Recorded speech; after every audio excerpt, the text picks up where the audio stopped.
우리는 저마다의 상식이라는 테두리를 만들어 놓고 살아가기 마련입니다. 이 상식이라는 사전적인 정의를 찾아보니까 일반적인 사람이 다 가지고 있거나 혹은 가져야 할 지식이나 판단력을 상식이다라고 합니다. 그렇죠? 우리 저마다 다 상식을 가지고 살아가고 거기서 조금이라도 그 생각에서 벗어나면 이거 아닌데 우리는 이렇게 생각하고 어떤 그 사실을 믿지 못할 때가 있죠.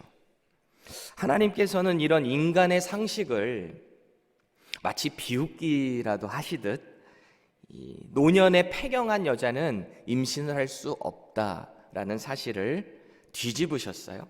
그래서 엘리사벳의 이 생물학적인 불가능을 상식을 넘으셔서 침례 요한이 나게 하셨어요. 그리고 이제는 처녀가 스스로는 결코 남자와 잠자리를 갖지 아니하고서는 임신할 수 없다라는 사실을 뒤집어 버리십니다.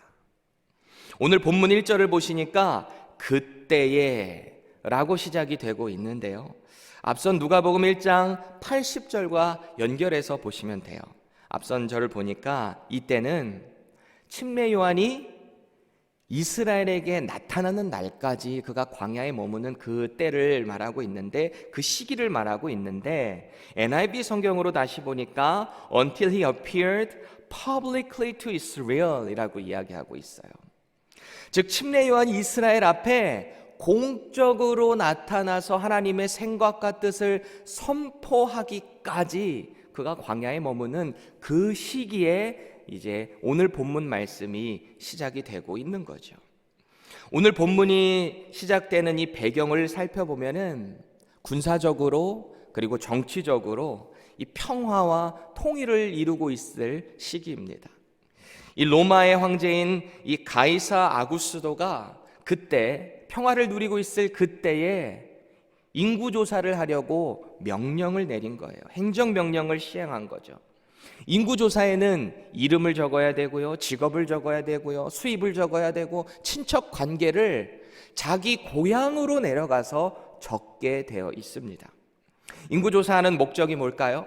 세금 징수를 하려고 이 황제가 자기가 정복한 그 피정복 국가의 모든 나라들의 세금을 이 시스템적으로 잘 걷기 위해서 인구조사를 한 거예요.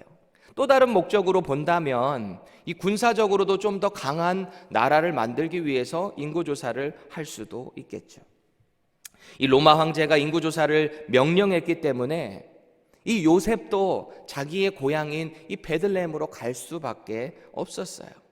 그리고 구약에서 예언했던 그 메시아가 태어나는 장소가 이 로마 황제가 명령한 행정명령 때문에 이루어지는 모습을 우리는 보게 됩니다. 미가서 5장 2절 세 번역으로 봅니다. 그러나 너 베들레헴 에브라다야, 너는 유다의 여러 족속 가운데서 작은 족속이지만 이스라엘을 다스릴 자가 내게서 내게로 나올 것이다. 우리는 질문할 수 있죠. 예수님이 왜 하필 베들레헴에서 태어나셔야만 했는가? 왜냐하면 베들레헴은 다윗의 고향이거든요. 다윗이 태어난 곳이거든요. 그리고 그곳에는 다윗 성이 있던 곳이거든요. 왜 다윗의 자손으로 오셔야만 했는가? 이 사무엘하 7장에 가보니까 이 다윗이 하나님의 성전을 건축하고 싶었어요. 마음에 그 꿈을 품었어요. 그리고 그 얘기를 나단 선지자에게 이야기했는데, 하나님께서는 나단을 통해서 하시는 말씀이 너를 통해서가 아니라 내 자손을, 아들을 통해서 받을 거고, 대신에 너의 그 왕위가 영원할 거야. 다윗 너의 왕위가 영원할 거야. 그런데 한 인간의 왕위가 영원할 것이라는 것이 가능할까요? 실제로 역사적으로 영원한 왕위가 있나요? 없죠. 없어요. 어떤 정권이, 패권이 바뀔 때마다 왕위는, 정권은 바뀌게 되어 있어요. 그렇다면 다윗의 자손으로 오실 어떤 독특한 존재, 메시아를 통해서 이어갈 때만이 그 왕위가 영원히 지속될 수 있게 된다는 말이죠. 그래서 예수님은 다윗의 자손으로 오시게 되는데, 그러기 위해서는 다윗의 고향 이 베들레헴에서 태어나게 되실 때 사람들은 그 언약이 이루어졌구나 라는 것을 명확하게 알 수 있게 되겠죠. 겉으로 볼 때는 요셉이 황제가 명령을 하니까 베들레헴으로 갈 수밖에 없는 그림으로 보여질 수 있어요. 자기 자신도 그래서 베들레헴으로 간다라고 생각했을 거예요. 그런데 하나님께서는 이 모든 일을 하나님의 생각 가운데, 뜻 가운데 이뤄가고 계셨다는 사실입니다. 마치 퍼즐이 잘 이렇게 맞아 떨어지는 것처럼 이 모든 일들이, 메시아가 태어나는 모든 과정들이 우리의 상식을 뛰어넘는 하나님의 생각에서 이루어졌다라는 것을 우리가 성경을 통해서 알게 되면 참 희열이 느껴지지 않습니까? 오늘 누가는 7절에서 마리아가 첫 아들로 예수님을 낳았다라는 표현을 쓰고 있어요. 이 첫 아들을 옛날 개역 버전에 보니까 맏아들이라고 번역하고 있거든요. 이 말은 그 뒤에 다른 자식들을 마리아가 낳았다라는 말이잖아요. 이 다른 측면에서 보면 첫 아기인 예수님은 이 가브리엘 천사가 미리 예언했던 것처럼 성령으로 잉태된 아기예요. 근데 여기서 첫 아들이라는 말은 그 뒤에 낳는 아들들도 다 이 동정녀에서 낳았다라는 말은 아니고, 이 요셉과의 그 잠자리를 통해서 나머지 자녀들이 나왔다, 동생들이 있었다라는 것을 우리는 볼 수 있죠. 그러니까 천주교에서 말하는 계속해서 동정녀로 마리아가 있었다라는 어떤 신격화하는 것은 맞지가 않는 말이죠. 그럼 좀 더 우리가 이 첫 아들이라는 말을 현실적으로 생각해 보죠. 우리가 현실적으로 이 첫 아들이라는 표현을 접근해 볼게요. 누구든지 첫 아기를 낳을 때는 뭔가 좀 긴장되고 어리버리할 수 있잖아요. 제 아내도 첫 아기를 낳을 때는 뭐 진통이 너무 심해가지고 정신이 없었고 제가 조금 어리버리했던 것 같은데, 이 마리아의 상황, 요셉의 상황을 한번 생각해 봤어요. 배는 이렇게 불러서 산딸 다 됐는데 이 황제가 명령하니까 어쩔 수 없이 이 베들레헴이라는 데로 가야 돼요. 그런데 갈릴리 나사렛에서 출발해서 베들레헴까지 가려고 하니까 약 한 144km 정도, 한 90마일 정도 되는 거리인데 거기를 가야 되는 거죠. 산딸은 찾는데 거기를 가야 되고 호적 등록은 해야 되고, 이 아기를 임신한 상태에서 그런 먼 거리를 여행하다가 유산될 수도 있는 위험도 감수해야 되는 거죠. 그 먼 거리를 힘들게 갔어요. 막상 딱 도착했는데 빈 방이 없는 거예요. 그 작은 동네 마을에 얼마나 많은 사람들이 이 호적 등록하려고 북적북적하게 모여 있는지 사람이 너무너무 많은 거예요. 방도 찾을 수가 없어요. 그러다가 결국 찾은 곳이 여관에서 좀 떨어져 있는 마구간, 거기에서 아이를 낳게 되고 아이를 감싸서 이 포대기에 싸서 아기 예수님을 이 말이 먹는 말밥통, 말구유에다가 아이를 뉘어놓습니다.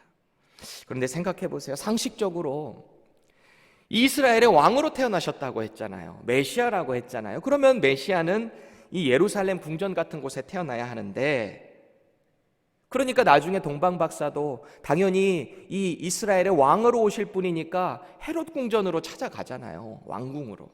근데 하나님은 그 인간의 상식을 뛰어넘으시죠. 구원자이신 메시아께서 가장 시골 동네인 이 베들레헴, 그것도 마구간에 말밥통에 누워 계시는 그 계획을 누가 상상이나 했겠어요. 또 이 사실을 그 지역에 있는 목자들에게 가장 먼저 알려주시는 오늘 본문 내용이잖아요. 아니, 비록 마굿간에서 태어났다 할지라도 구약의 메시아로 오실 분이라면, 구원자로 오실 분이라면 최소한 이스라엘의 어떤 지도자층에게 먼저 알려야 되는 것 아닐까요? 그게 우리의 상식이잖아요. 그런데 당시 목자라는 직업은 사회적으로도 좀 천대받는 직업일 수 있어요. 밤새 밖에서 양을 치느라 노숙하면서 살아가야 되는 그런 소외받는 사람들일 수 있다는 거죠. 그런데 9절에 보니까 그들에게 주의 천사가 영광의 빛 가운데 임하는 장면을 봅니다. 그리고 그들에게 천사가 하는 말 좀 보세요. 11절입니다. 오늘 다윗의 동네에 너희를 위하여 구주가 나셨으니 곧 그리스도 주시니라. 구약에서 말하는 그 메시아, 그리스도, 구원자가 나시는데 그분이 누구를 위해 나셨대요? 너희를 위하여. 사회 가운데 소외받는 목자와 같은 모든 사람들을 위하여 주님은 오셨다라는 것입니다.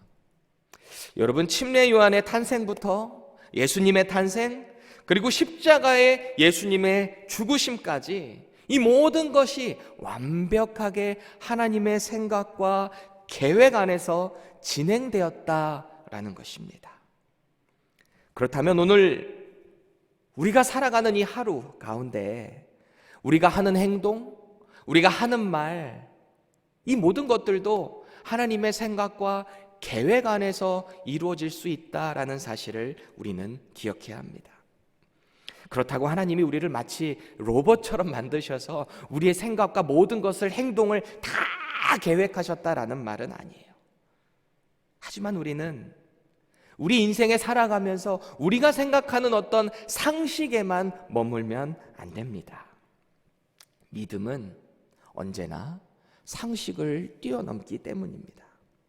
우리의 생각이 하나님의 생각을 생각할 수 있도록 해야 하는 것입니다. 그래서 한국의 어떤 목사님은 신앙에 대해서 이렇게 정의를 하더라고요. 나의 생각을 말씀 가운데 비춰봄을 통해서 하나님의 생각을 갖게 하는 일이 신앙이다. 그렇게 정의를 하더라고요. 성령님이 주시는 지혜를 가지고 하나님의 생각이 담긴 성경 말씀을 알고 행하니까 신앙생활이 날마다 프레시한 거죠. 믿을 수 없는 일인데 말씀 가운데 비춰보니까, 성령님의 지혜 가운데 보니까 그 일이 믿어지는 거예요. 그러니까 얼마나 신앙생활이 신나요. 상식을 넘어서는 그 일들을 날마다 경험하면서 하니까 얼마나 신나요. 이런 신앙생활은 지치지가 않는 거예요. 여러분, 우리가 살아가는 이 세상은 오직 우리 눈에만 보이는 것 혹은 증명되는 것으로만 진리라고 받아들이라고 우리에게 말하죠. 하지만 하나님께서는 우리의 상식을 뛰어넘는 믿음을 요구하십니다. 노년의 아기를 낳을 수 없지만 하나님의 생각이라면, 뜻이라면 낳는다는 거예요. 믿으라는 거예요. 동정녀가 성령으로 잉태된다라는 것을 믿으라는 것입니다. 밤새 고기 한 마리 못 잡은 전문가 어부에게 나타나셔서 깊은 곳에 가서 그물을 던지라, 믿으라는 거예요. 여러분, 오늘 본문에서 요셉이 호적하러 간 그 시대를 우리는 생각해 봐야 돼요. 이때는 가이사 아구스도 황제가 천하를 호령하던 시대입니다. 여기서 가이사 아구스도라는 이 말은요, BC 27년에 로마 원로원이 황제에게 붙여준 이름이래요. 원래 본명이, 이 사람은 가이우스 옥타비아누스거든요. 이 황제의 이름이. 이 옥타비아누스라는 사람은 군인으로, 정치가로 탁월한 치적을 올렸던 사람이에요. 그리고 이 공화국이었던 이 로마라는 나라를 하나의 이 제국으로 만든 일대 왕, 황제가 됐던 사람이 바로 이 옥타비아누스죠.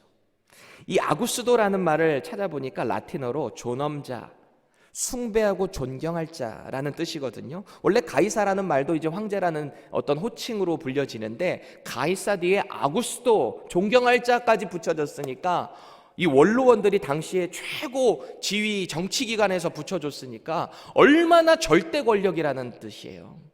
그 누구도 대적할 수 없는 어떤 신적인 존재로 자기를 가이사 아구스도라고 불렀던 사람이 바로 이 옥타비아누스예요. 그래서 역사는 그를 라틴어로 팍스 로마나라고 말합니다. 평화를 이뤘다, 로마의 평화라고 평가를 하고 있어요. 그런데 과연 그 로마의 평화가 영원했을까요? 영원하지 않았잖아요. 전쟁으로 정복된 평화는 일시적인 거예요. 일시적이에요. 바벨론도, 바사도, 그리스도, 로마도, 혹은 우리 미국도 영원하지 않을 수 있다라는 거죠.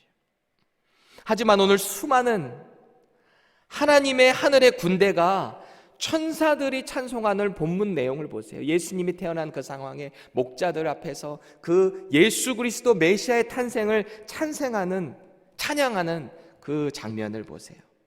14절 말씀을 우리가 벅차는 마음으로 다시 한번 함께 읽어보겠습니다. 시작. 지극히 높은 곳에서는 하나님께 영광이요 땅에서는 하나님이 기뻐하신 사람들 중에 평화로다 하니라. 팍스 로마나의 평화는 영원하지 않았습니다. 하지만 이 땅에 왕으로 오신, 구원자로 오신 그 메시아가 주시는 평화는 우리에게 영원한 것입니다. 할렐루야. 비록 베들레헴이라는 초라한 곳에서 예수님은 태어나셨어요.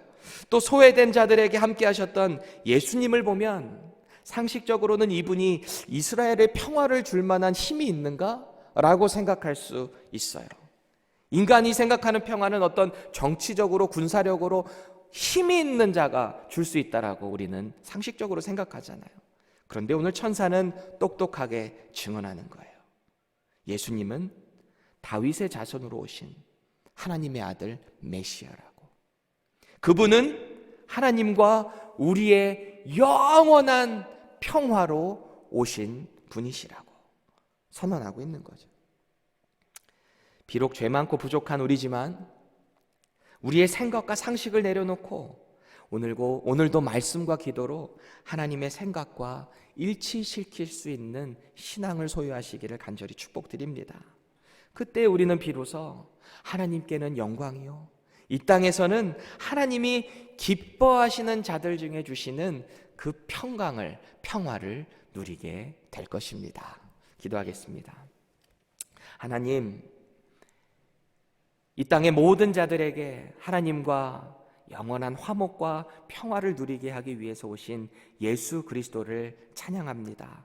오늘도 그 예수님께서 우리의 마음의 주인이 되어주셔서 주님께서 주시는 생각으로 믿음의 여정을 한 걸음 한 걸음 잘 걸어갈 수 있도록 우리에게 지혜와 믿음을 더하여 주시옵소서. 오늘 성탄절을 우리의 마음 가운데 깊이 찬양하고 감사할 수 있기 원합니다. 이 땅에 오신 예수님을 세상 가운데 감사함으로 또 능력으로 전할 수 있는 사명을 다할 수 있도록 우리에게 은혜를 더하여 주시옵소서. 오늘도 그렇게 해주실 예수 그리스도의 이름으로 간절히 기도합니다. 아멘.